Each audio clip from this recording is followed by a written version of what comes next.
Tapos malamig. Magandang araw mga kapins. Ngayon ay March 26, 2025, Saturday. Nasa 3 degrees Celsius yung ating temperature. And dito pa rin tayo sa Halifax, Nova Scotia, Canada mga kapins. And for today's vlog, may part 5 na tayo mga kapins. Ayan o. From Trash to Cash. Trash to Cash episode natin, part 5. Yan. So almost magpa 5 months din. Naipon natin ito mga kapits.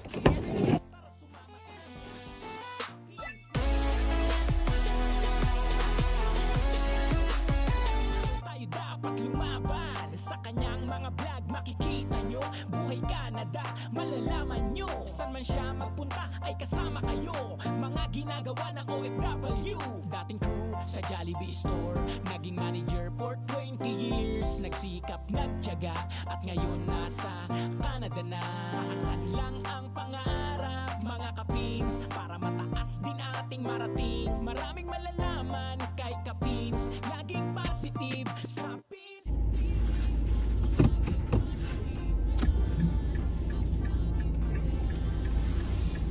Yan, welcome back mga kapins sa ating vlog today. Kahit pa ulit-ulit. Kaming Teens TV. Yan. So, for today's vlog, Ba't ka dito dawan? ayaw ko dun. Huliin lang. Doon tayo sa inner street. Dyan ka na, magpa-carnilig ka na lang. Yan. So yun na nga mga kapins. Yung ating vlog ay Trash to Cash part 5 na. Yung huli natin, yung Hindi part... mo pala makita yung likod eh. Yari ka. Hindi binabago sana ng konti. Sa side. So yun, ang pag-uusapan natin ngayon ay ito, kung magkano ang ating ang ating kaperahan mamaya. Yan, bibenta natin ito. Doon kaperahan. Pambili ng milk tea. Tsaka inipon mo ng ilang buwan eh. So, lahat na yan? Wala na natira? may siyampa doon na bag. Busy talaga to. Sinabihan ng ano. Tapos yung lumang-luma na, yun pang nasa huli. O, diba? Nakakainis ka. Naka-rolling tayo mga Away ako kapins. pa kailan naka-rolling. So, yung pag-uusapan natin ngayon ay ito na, ano lang, lumabas lang sa isip ko kanina. So, kung kukuha ka ng kotse, hulugan sa pautang o na second hand o yung murang second hand, diba? Debatable yan mga kapits. So yung mga bago sa Canada at saka mga dito na sa Canada, paki-comment sa baba mga kapits. Ngayon, i-share ko yung aking thoughts. At thoughts ni Teens TV. Tututin ko yung mukha mo. Kung kukuha ka, may chance kang kumuha. Siyempre, dito sa Canada kasi madali lang daw kumuha ng mga sasakyan. Provided, yan, okay or maganda yung credit score. So, ang credit history ay ngayon yung mga mobile app sa mga bangko, malalaman mo na kaagad yung updated credit score mo eh. So, ganun lang. Siyempre, pag sinabing credit history, kung gaano ka katagal dito sa Canada, tapos yung credit score mo is, alam mo yun, increasing, yun.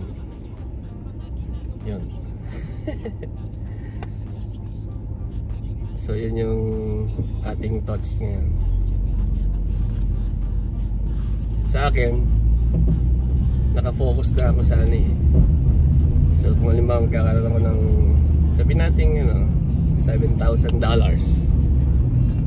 courtesy of Teens TV. Dead mo siya eh. ano yung gagawin natin. So ako, tumitingin-tingin ako sa marketplace. Yan. Kasi halatang mas mura doon, kaso mataas yung risk. Siyempre hindi mo alam yung history ng ng car, di ba? Dito naman malalaman mo yung history ng car, di ba? Magbabayad ka pa, yung may tinatawag ditong Carfax eh. Yun, yung Carfax, i-enter mo yung data ng binibili mong car, lalabas dun yung history niya kung may history ng accidents. Ganun.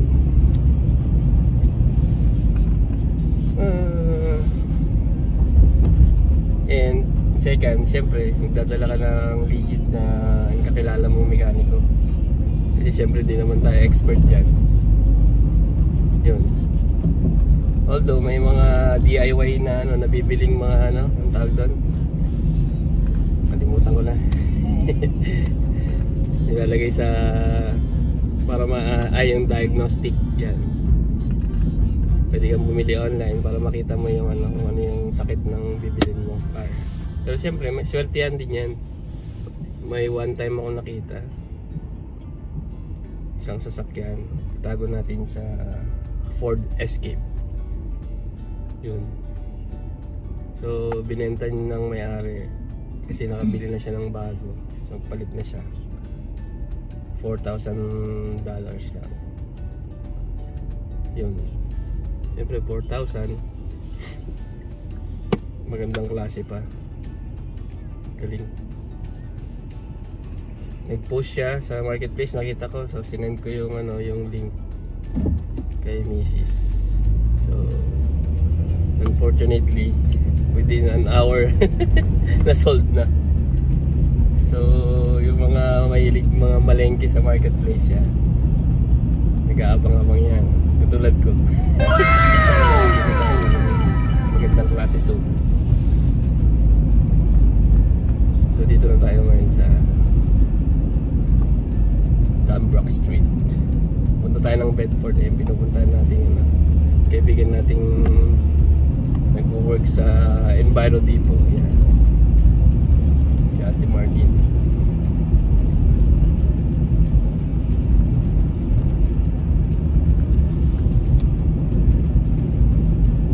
Pakita ko yung dinadaanan natin mga kapits. Street.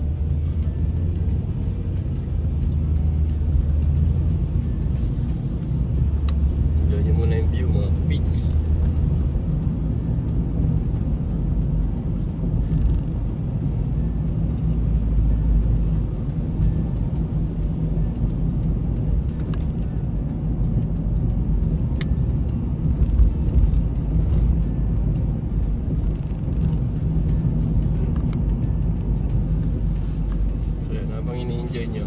Kwentuhan tayo ng mga beats.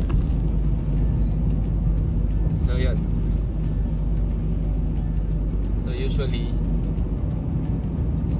kung halimbawa magpa-financing ka, ibig sabihin uutang ka naman sa mga dealership. Yan. It's your choice, no? Depende yan sa budget nyo. Kasi siyempre naka-lock in ka dun eh. So may nakukuhang 5 years, 6 years, 7 years, minsan may 8 years pang bi-weekly ang para may idea kayo. So sa pagbili ng car through dealership. So yun. For example, yung isang car, nakita nyo, gustong-gusto nyo siya. So siyempre pwede kayo mag-inquire sa dealership. So may mga ahente naman mga Pilipino sa isang dealership sa lugar nyo dito sa Canada. Yun, makipag-connect kayo.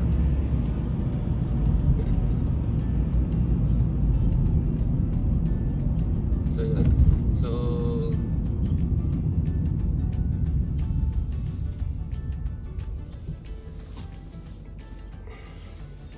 check nyo lang yung mga idea dyan. Kasi baka mamaya Yung isang pinuntahan yung dealership ay sinabi ganito 300 bi-weekly. Tapos sa kabila naman dito 250 lang. So syempre ito yung nakakaligtan ng mga bumibili. So for example, yung isang dealership sinabi 300, yung isa naman 250 lang. I-check nyo yung yung term. Kasi hindi na check mismo ng kalamihan ng mga Pinoy.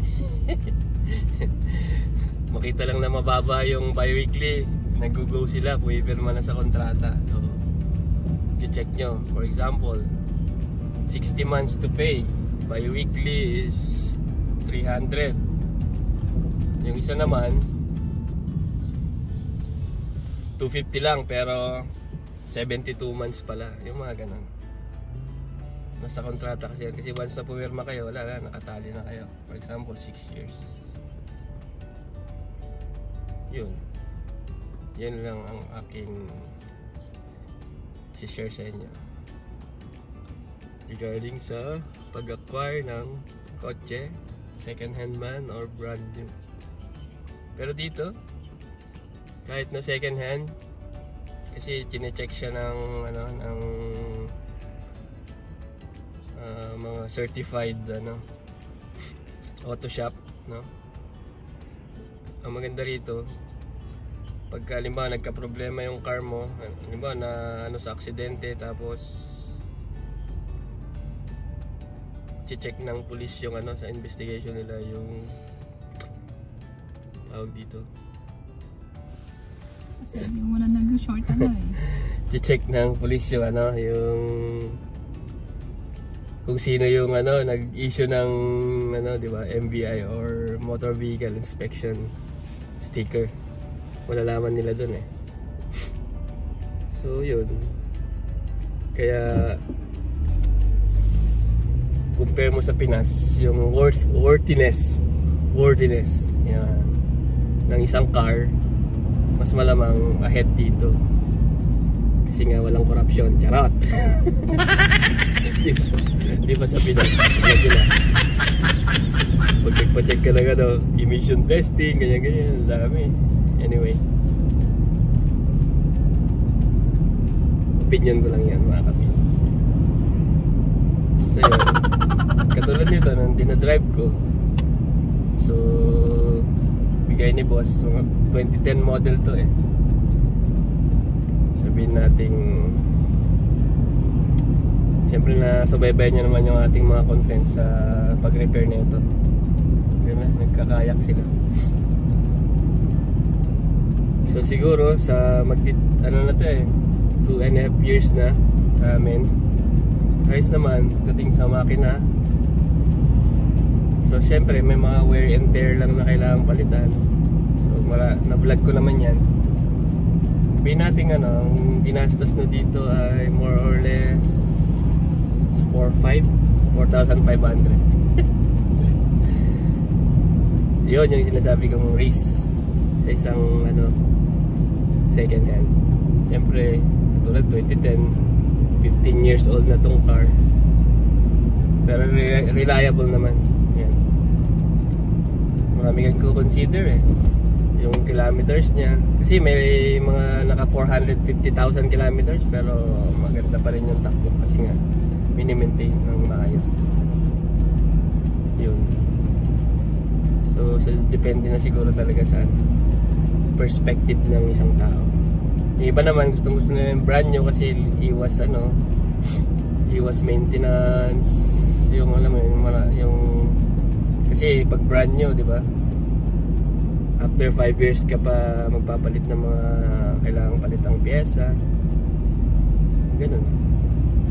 So laking tipid din yun. So i-quantify nyo.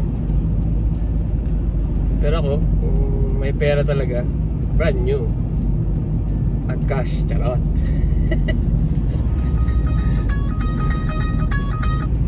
Pero kung naman, may pera ka na ayaw mong i-fully paid yung car, okay lang yun, brand new, di ba? Naintindihan nyo ba? Magulo. Si Tins TV. Pinaparinig lang natin kasi baka bumili si Steve. Hindi mo. Pangalan ko yung car. Di marunong mag-drive.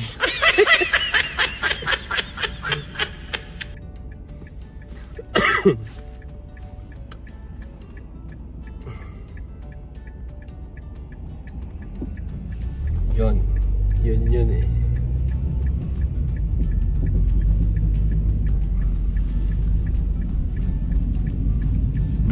Comment nga kayo mga kapins kung halimbawa papalitan ko si Mazda 5 ng second hand.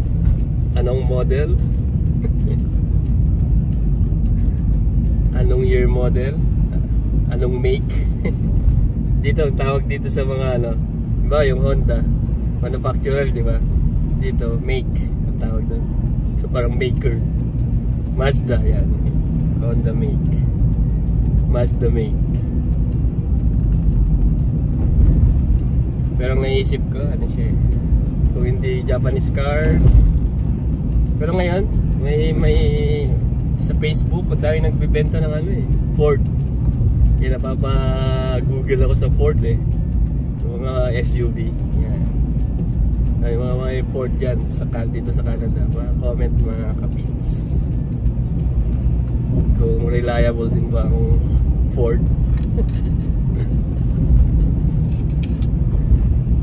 Pero siyempre tayong mga Pilipino, karamihan dyan mga Japanese car, di ba? Reliable ang Japanese car. So dito na tayo sa Laryutech, Brookline Drive. Lapit na tayo in 5 minutes sa ating destination.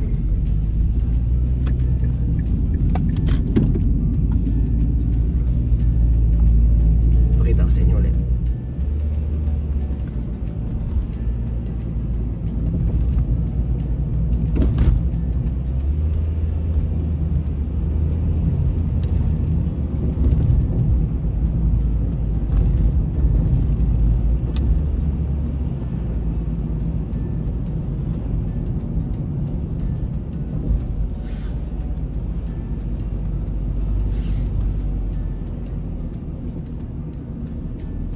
Sa Bedford area na ito mga kapits. West Bedford tawag dito sa area. Dito sa Halifax, ang tingin kong pinakamaraming roundabout ay ito, Laryutech Boulevard. Siguro maabot ng ano, mga 8 din mula dun sa ano, Bedford Highway. Go down.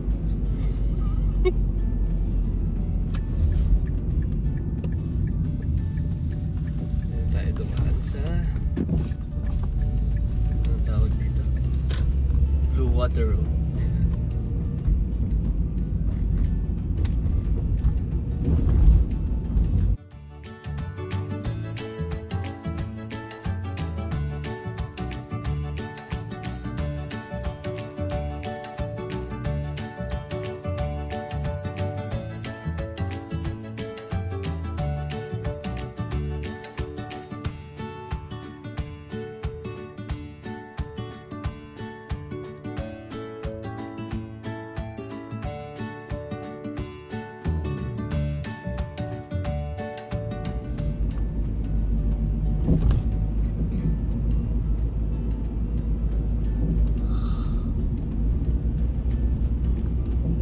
Dapat papagawa. May Tesla na rin pala dyan. Collision. Dyan rin.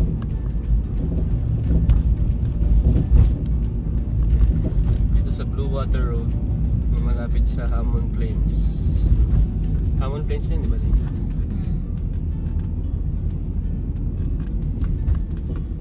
Wala nga ba? Haba. Haba. Wala. Siguro nung mga isang araw nga, wala, pang ano, pang 2, 4, pang-6, pang-8. Pang-8 tayo mga kapis. Ngayon ay 10:01 na. Nakuyari ka. Ngayon mga kapis, pang-4 na tayo. Anong oras na? Anong oras mo na dyan? 10? Sa pong orasan yung orasan siyempre naka-video. 10:16 after 16 minutes. Pang-4 na tayo. Pero sila, siguro mga tig-tatlo apat lang na mga plastic bag. Tayo ay record breaking. Charot. Mga 16 bags to. Nasa likod. Pakita ko sa inyo mga kapisa.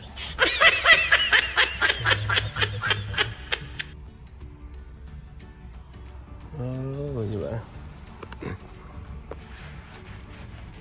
Umaya. Lalabas na rin tayo. Umaya rin.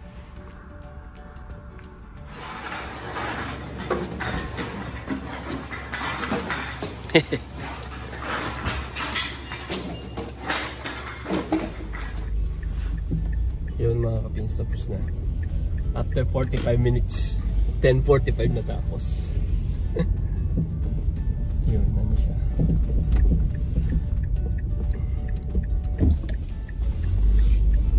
Ang ating napabentahan ay $60.35.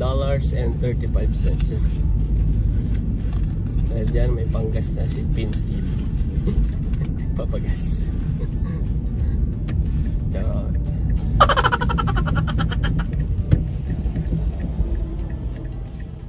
So Iabot sana ng 100 din kung kasama pa yung siyang. So hanggang doon lang muna mga kapins. Thank you and see you sa next one. Bye.